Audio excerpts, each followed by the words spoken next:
As the war in Iran rages on, new polling shows the conflict could be a growing political liability for the president and Republicans heading into the midterms. According to the latest AP and NORC poll, 59% of Americans say U.S. military action in Iran has gone too far. That number is even higher among independent voters. The poll shows 45% of Americans are extremely or very concerned about being able to afford gas in the coming months. That number was 30% back in December of 2024, shortly after Trump won re-election. Meanwhile, President Trump's foreign policy approval rating now sits at 34%, down 2 points from last month. Willie. President Trump's disapproval rating has reached an all-time high in the latest Fox News poll. It finds Trump's approval rating at 41%, his disapproval at 59%, the latter marking a new high for either of his terms in office in this poll. The president also underwater on foreign policy, with 62% of people disapproving, 64% disapprove of the way the president is handling the war in Iran. As for voter concerns, inflation remains the biggest worry, with 86% of people concerned about high prices. Healthcare, gas prices, unemployment, the ability to pay bills all rank above concerns about Iran obtaining a nuclear weapon. And John, you could just fold most of those together above Iran, which is it's too expensive to live in this country, and I'm worried about my family, and I'm worried about my future. And things are only getting worse. The president and his party have not presented any solutions here to make things better. Instead, we have him doubling down on blowing up the filibuster to pass his Rig Elections Act. And prices are only going up because of the war in Iran. There's a potential of American soldiers being put in harm's way there soon. These numbers are not going to turn around. And it's something we've been talking about. And I've talked to some people, Republicans, who are just so frustrated and even baffled at some of the decisions Trump has made, because it seems like he doesn't care about this year's midterms in terms of helping his party. Now, maybe this legislation is meant to help his party, but in terms of the basic political moves you would do to increase the standing of the GOP between now and November, he's not doing any of those things. But think about that. His political arm in the White House sending him out to talk about affordability. Mm-hmm. He mocks affordability. And we're going to war in Venezuela. We're going to war in Iran. I've expressed already in very clear terms that I think it's a very good thing that we're degrading Iran's capabilities, but have also expressed concerns of the cost of it. But think about Americans. He's mocking affordability. You look at that poll. You look at every single poll. And right now the president's focused on the war and the Rigged Elections Act.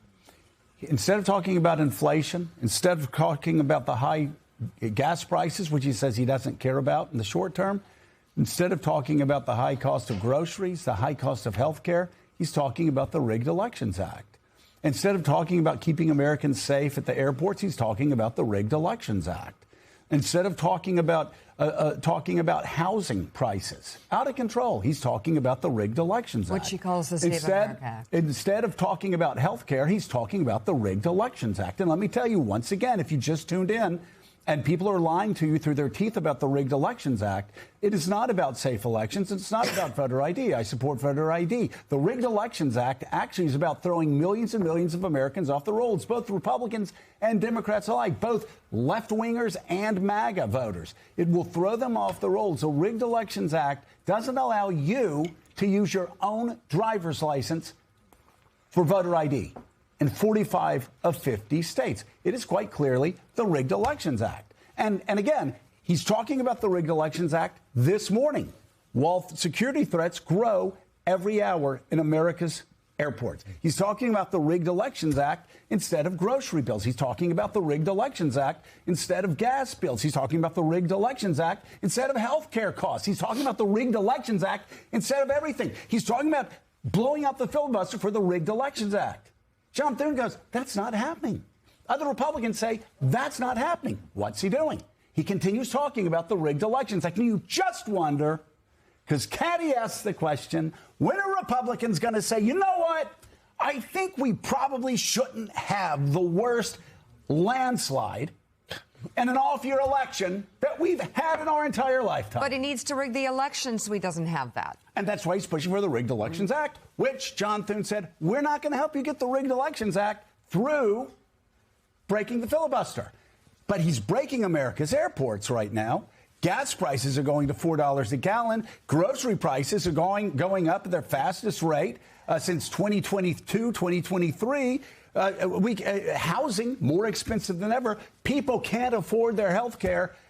And we're talking about wars and the Rigged Elections Act. I can see why Americans are like, I'm really upset right now at Republicans. And let's take everything you just said, and that leaves. The president has left his party with this question. They have to ask this question to the American people.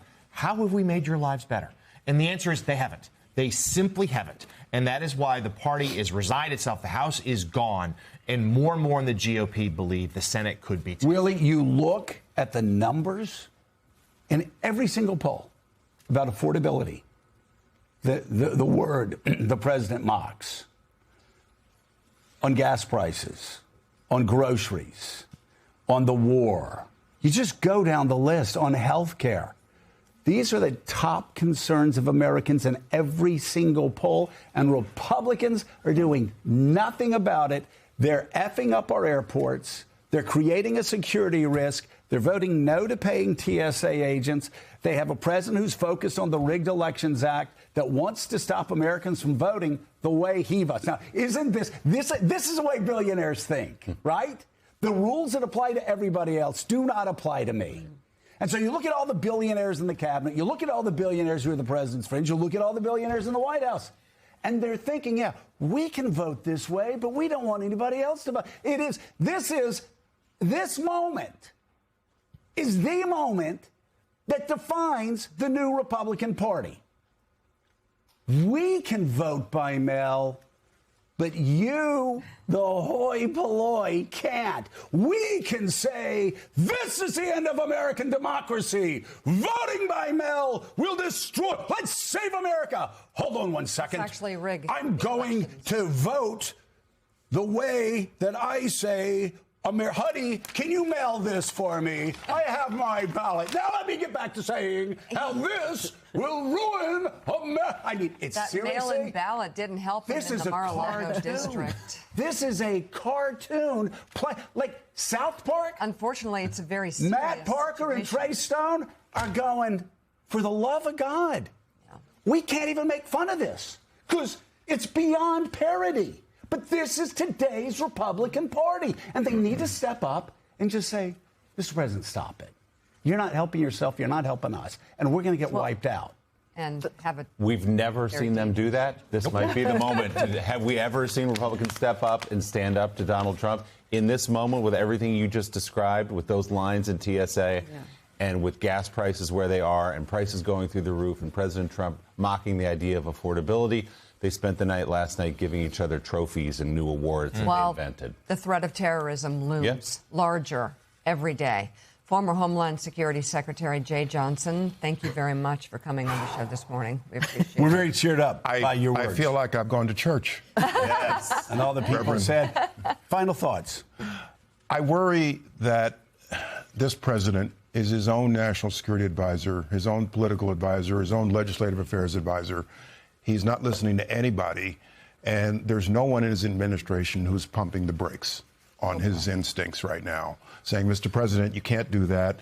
This is what's going to happen if you go to war against Iran. This is what's going to happen in the Strait of Hormuz. This is what's going to happen to gas prices in America when you're supposed to be dealing with affordability. I worry that it's all his own stuff that he wakes up in the morning and decides to do. He launched this war by saying, one and done airstrikes, over to you, the Iranian people, to take your country back. And it's way more complicated than that. It's much easier to start a war than it is to finish one. And the American people are suffering as a result right now.